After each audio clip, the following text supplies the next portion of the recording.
본문 13절 말씀을 보시겠습니다. 야고보서 4장 13절 말씀 다시 한번 같이 읽어보시겠습니다.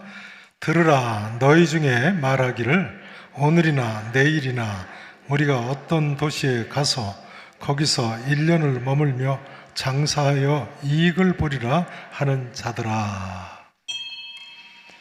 그동안 특별 새벽 기도의 시간이나 지난주일 살펴보신 대로요, 예수님 동생 야고보가 욕심의 문제를 거론하면서 하는 말씀입니다. 욕심의 문제를 거론하면서요. 13절 보세요. 들으라, 너희 중에 말하기를 오늘이나 내일이나 우리가 어떤 도시에 가서 거기서 1년을 머물며 장사하여 이익을 보리라 하는 자들아. 그런데요, 다른 도시에 가서 1년 머물며 장사해서 이익 보는 것이 뭐가 잘못된 것입니까? 잘못된 거 아니죠. 그러나 그것이 자기 욕심을 채우기 위한 것이라면 잘못이라는 그런 말씀입니다. 지난주일 살펴보신 대로요, 우리가 욕심을 버려야 되고 겸손하게 하나님께 복종하고 하나님을 가까이 하고 죄를 회개하며 주 앞에 낮춰야 되는데요, 자기 욕심을 채우기 위해서 움직인다는 거예요. 보세요. 13절 말씀 다시 한번 보세요. 들으라, 너희 중에 말하기를 오늘이나 내일이나, 그 다음 단어가 뭐죠? 우리가, 내가 말이죠. 내가 어떤 도시에 가서, 성경 헬라어 원문에는 이렇게 나와 있습니다. 그 다음에 거기서 우리가 1년을 머물며, 거기서 내가 1년을 머물며 말이죠. 그 다음 또 이렇게 나와 있어요. 우리가 장사하여 우리가 이익을 보리라. 우리가, 즉 나라는 의미가 4번씩이나 강조되어 있는 거예요. 오늘이나 내일이나 내가 어떤 도시에 가리라. 그래서 거기서 내가 1년을 머물고 내가 장사해서 내가 이익을 보겠다. 그러나 여러분, 우리의 인생이라는 것이 그렇게 큰 소리 칠 만한 것인가요? 그 다음 14절을 같이 읽어보세요. 14절 말씀 함께 읽으십니다. 시작. 내일 일을 너희가 알지 못하는도다. 너희 생명이 무엇이냐? 너희는 잠깐 보이다가 없어지는 안개니라. 너희 생명이 무엇이냐? 너희는 잠깐 보이다 없어지는 뭐라고요? 여러분, 우리의 생명이 정말 잠깐 보이다 없어지는 안개와 같다고 생각하십니까? 계산교회 제가 목회를 26년 하는데요, 26년 목회하면서 보니까 정말 이 사실을 절감하게 됩니다. 어느 날 갑자기 돌아가시는 분들이 계세요. 그러다 보니까요, 저도 그 집사님이, 그 권사님이 아직도 생존해 계신 것 같은 그런 분들이 계세요. 실감이 안 나는 거죠. 지난번에 전도에 야유회 가셨다가 돌아가신 권사님도 아직도 생존해 계신 것 같아요. 어떻게 그렇게 벼랑간 우리 곁을 떠나시는 거예요? 하긴 뭐 이태원에서 벼랑간 유명을 달리한 우리 젊은이들도 다 그런 경우죠. 주위 분들이 실감이 나겠습니까? 누구시라고 말씀드리기는 어렵습니다만 지난 주간에도 저는 그런 일이 있었습니다. 돌아가신 분을 제가 입관 예배를 드리는데요, 물끄러미 제가 내려다보면서 야, 정말 인생이 꿈꾸는 것 같구나, 아침 안개와 같다는 생각이 들었습니다. 사실은 저희 고모부님이 돌아가셨어요. 90세에 돌아가셨는데 제가 이렇게 내려다보면서, 우리 고모부님이시니까 제가 어렸을 때부터 그 기억이 다 있잖아요. 이분이 어떻게 사셨다는 것이. 야, 꿈꾸는 것 같다, 아침 안개와 같다. 여러분, 인생이 잠깐 보이다가 없어지는 안개라는 말이 틀림없는 진리입니다. 믿어지세요? 제가 어제 칠순잔치를 했습니다. 뭘 했다고요? 믿어지세요? 죄송합니다. 초청을 못했습니다. 장로님들이 칠순잔치를 차려주셨어요. 세월이 정말 순식간에 지납니다. 제가 70년을 살고 보니까 뭐 10년 더 살아서 80세가 되고 20년 더 살아서 90세가 돼도 정말 잠깐 보이다가 없어지는 안개니라. 이 말씀이 진리라고 생각이 됩니다. 뭐 이런 이야기 하자면 끝도 없죠. 어떤 시어머니가 며느리한테 그러셨다고 합니다. 얘야, 내가 김장 30번 했더니 세월이 다 지나갔다. 이번 달에 김장 담으실 거죠? 예, 그런 김장 30번만 담그면, 아무리 젊은 분도 시집가서 한 30번 담그면 세월이 가는 겁니다. 그렇기 때문에 성경 저자 욥은요, 욥기 9장 25절에서 이렇게 탄식했습니다. 나의 날이 경주자보다 빨리 사라져 버린다. 그 다음 이렇게 고백하고 있어요. 그 지나가는 것이 빠른 배와 같고 먹이에 날아내리는 독수리와도 같구나. 경주자는 전에는 우체부라고 번역을 했었습니다만 본래는 전령이나 보발꾼을 가리킵니다. 전령이나 보발꾼, 왕조시대에는 가장 빨리 달리는 사람이죠. 독수리가 먹이를 향해 날아내리는 속도는요, 시속 240km나 된다는 거예요. 시속 240km. 별로 잘 안 놀라시는데요. 동물 중에 가장 빨리 달리는 치타도 시속 120km밖에 못 뛴다는 거예요. 우리가 아무리 빨리 운전해도 120km 이상 운전하나요? 독수리가 치타나 우리가 운전하는 것보다 2배 이상 빨리 먹이를 향해서 달아내린다는 거예요. 성경 저자 욥이 어떻게 이렇게까지 다 알 수 있었는지 모르겠어요. 신기하지요. 아무튼 여러분, 우리의 인생이 전령이나 보발꾼보다 빠르고 먹이를 향해 내리달리는 독수리보다도 빠르다는 것이 사실입니다. 그러므로 지혜자 솔로몬 왕은요, 잠언 27장 1절에서 이렇게 가르쳤습니다. 너는 내일 일을 자랑하지 말라. 하루 동안에 무슨 일이 일어날는지 내가 알 수 없음이니라. 그러니 모든 사람은요, 하나님 앞에서 겸손해야 되는 겁니다. 겸손해야 되는 거예요. 또한 인간 세상에 자랑이라는 것들이요, 다 사실은 16절 말씀대로 허탄한 자랑인 것입니다. 허탄한 자랑인 거예요. 그럼 이제 이런 문제가 야기됩니다. 그렇다면 우리가 이처럼 짧은 인생, 하루도 보장할 수 없는 이런 인생을 살아가야 한다면 불안해하고 우울해하고 비관하며 살아야 될 것이 아닌가? 어떻게 생각하십니까? 이처럼 잠깐 보이다가 없어지는 안개와도 같은 짧은 인생, 하루도 보장할 수 없는 인생을 살아가야 한다면 불안해하고 우울해하고 비관하고 허무감에 젖어 사는 것이 당연한 것 아닌가요? 그렇지 않습니다. 그 이유를 예수님 동생 야고보는 이렇게 가르칩니다. 자, 15절 말씀을 같이 읽어보시죠. 15절 말씀, 자, 함께 읽어보십니다. 시작. 너희가 도리어 말하기를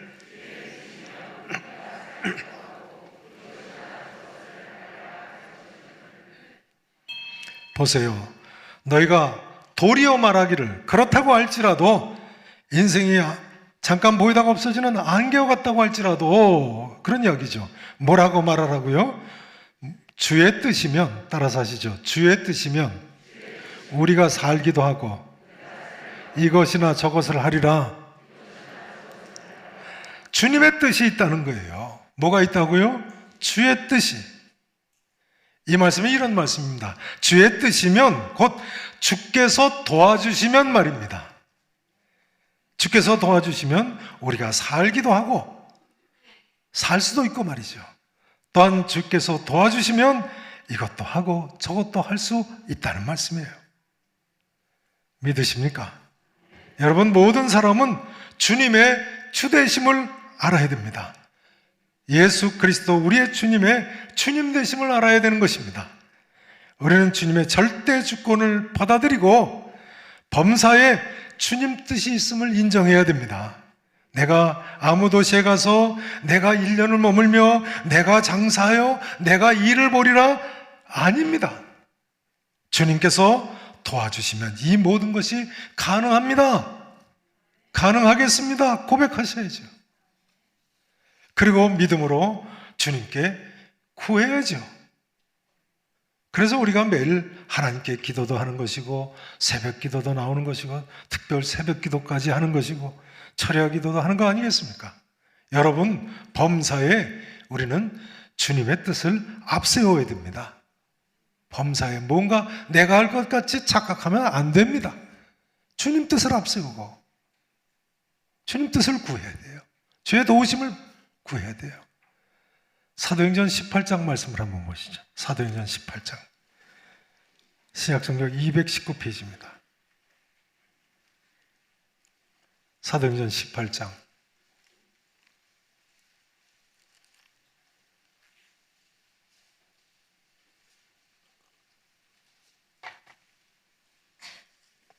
(18장) 19절부터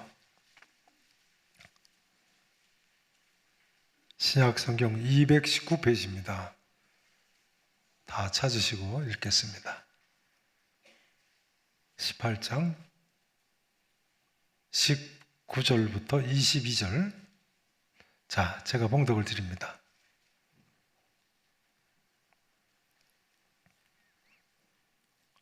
(18장) 19절 보세요.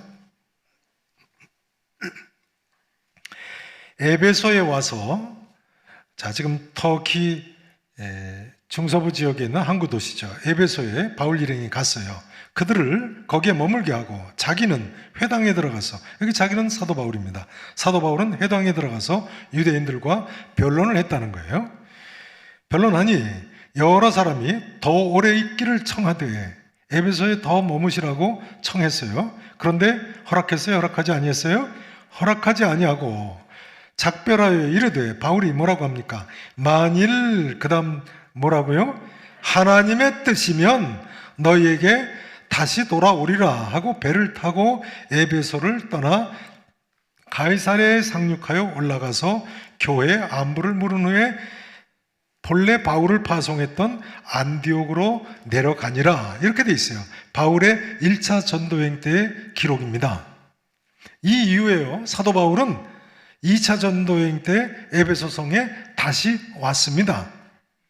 그런데요, 바울이 이 1차 전도행 때 말이죠, 하나님의 뜻이면 너에게 다시 돌아오리라, 그렇게까지 이야기할 거 뭐 있겠어요.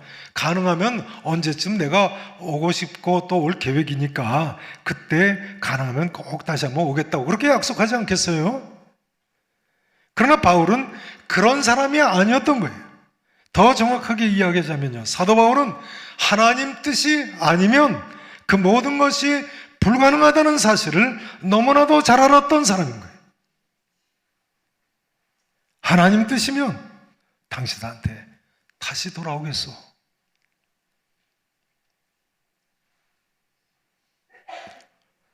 사도 바울만이 아니고요, 사실은 초대교회 성도들이 이처럼 주님 뜻을 따라 살려는 그런 모습을 보여주고 있습니다. 초대교회 성도들도 바로 그런 사람들이었어요. 사도행전 21장을 한번 보시죠. 그 뒤에 사도행전 21장이요. 21장 10절부터 보시죠. 신약성경 224페이지입니다.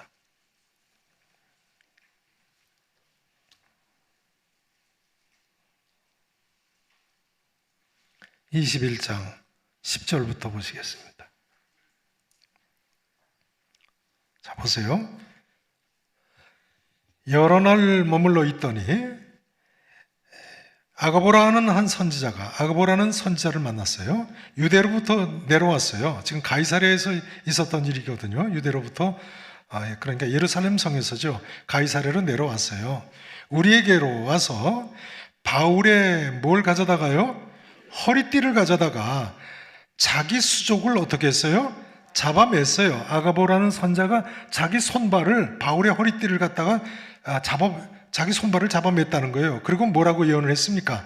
성령께서 말씀하시되 예루살렘에서 유대인들이 이같이 누구를요? 이띠 임자를, 그러니까 사도 바울을 말이죠, 사도 바울을 결박할 거다 하면서 자기 수족을 잡아맨 것처럼 결박할 거라는 거예요. 그러면서 결박해서 어떻게 할 거라고요?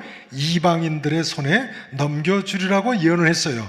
그러고는 우리가 그 말을 듣고 그곳 사람들과 더불어 바울에게 예루살렘으로 올라가지 말라고 권했어요. 올라가면 이렇게 결박된다니까요. 그래 이방인에게 넘겨준다니까요. 그럼 죽는 거 아니겠어요? 그 다음 13절 보세요. 바울이 대답하되 뭐라고 그럽니까? 여러분 어찌하여 울어 내 마음을 상하게 하느냐. 그러니까 울며 불며 말리는 거예요. 바울한테 예루살렘 성에 올라가지 말라고. 그 다음 보세요. 나는 주 예수의 이름을 위하여 결박당할 뿐 아니라 예루살렘에서 뭐 할 것도 각오했다고요? 죽을 것도 순교당해도 각오가 됐다는 거예요. 그러면서 뭐라고 합니까? 그가 권함을 받지 아니했어요. 그러므로 우리가 초대교회 성도들이 말이죠. 따라서 하시죠. 주의 뜻대로 이루어지이다. 주의 뜻대로 이루어지이다. 하고 그쳤노라. 더 이상 바울에게 권하기를 그쳤다는 거예요. 바울만이 아니라 초대교회 성도들도요. 뭘 따라서 사는 사람들이었어요? 주님 뜻을 따라서요. 믿음의 선배들처럼 성도 여러분, 주님 뜻을 찾고 주님 뜻대로 일평생 우리도 살아야겠다고 생각되지 않으십니까? 오늘 학습 입교 세례식이 거행이 되는데요. 오늘 세례 받으시는 분들한테 한번 여쭤보고 싶습니다. 여러분 왜 세례를 받으시려고 하십니까? 입교하는 분들 왜 입교하시려고 하십니까? 유아 세례 받으셨는데 왜 세례 받으시려고 하세요? 사실 세례 받으셔야지만 구원받는 것은 아니죠. 지금은 구원받지 못한 상태고 조금 있다 세례 받으면 그때부터 구원받을 수 있습니까? 그건 아니에요. 왜 그렇습니까? 우리가 예수님을 구세주로 믿고 예수님께서 내 죄를 다 사해 주셨다고 믿으면 구원받을 수 있으니까요. 지금도 믿으면 구원받는 거예요. 세례는 좀 이따 받더라도. 죄의 삭은 사망인데요. 내 죄를 다 사해 주셨으니까 죽음의 문제가 해결이 된 것이고, 그러니까 우리가 구원받을 수 있는 것이 당연한 것 아니겠습니까? 그럼 왜 굳이 세례를 받으시려고 합니까? 어떤 분이 그러세요. 왜 세례를 받으시려고 하시냐고 하니까요. 가정의 평화를 위해서 받으시려고. 세례는요, 예수님의 명령이기 때문에 받는 것입니다. 예수님의 명령이. 다시 이야기하자면 그것이 주님 뜻이기 때문에 받으려고 하는 거예요. 예수님께서 너희는 아버지와 아들과 성령의 이름으로 세례를 베풀라고 명령하셨거든요. 그리고 주님께서 분부하신 모든 것을 가르치고 배우고 지키게 하라고 명령하셨잖아요. 그러니까 이제 세례 받으시는 분들은요, 세례만 받으시면 안 되고 주께서 분부하신 모든 것을 배우고 가르치고 지키실 수 있으셔야 되는 거예요. 다시 이야기하자면 주님 뜻대로 일평생 사셔야 되는 거예요. 세례 한 번만 받고 딱 끝나는 것이 아니고요. 이제 예수님 동생 야고보의 결론입니다. 17절 말씀을 같이 한번 읽어보시죠. 야고보서 4장 17절 말씀 같이 함께 읽으십니다. 시작. 그러므로 사람이 아멘. 그러므로 사람이 선을 행할 줄 알고도 행하지 아니하면 죄인이라. 그러고 보면요, 야고보가 야고보서에서 강조하는 행함이라는 것이 다시 한번 말씀드립니다만 선행만을 가리키는 것이 아닌 것입니다. 선행만을 가리키는 것이 아니고 하나님 뜻의 순종 전체를 가리키는 거예요. 다시 한번 이 기절에서 확인할 수 있는 거죠. 여러분 일평생 하나님 뜻대로 순종하며 살아야 되겠습니다. 이제 이 한마디로 마치기를 원합니다. 우리 모두가 일평생 이 하나님 뜻에 합당한 삶을 사실 수 있기를 진심으로 바랍니다. 특별히 오늘 학습 입교 세례 받으시는 성도님들 하나님 뜻에 합당한 삶을 꼭 사실 수 있기를 우리 구주 예수 그리스도 이름으로 간절히 축원하겠습니다. 기도하시겠습니다.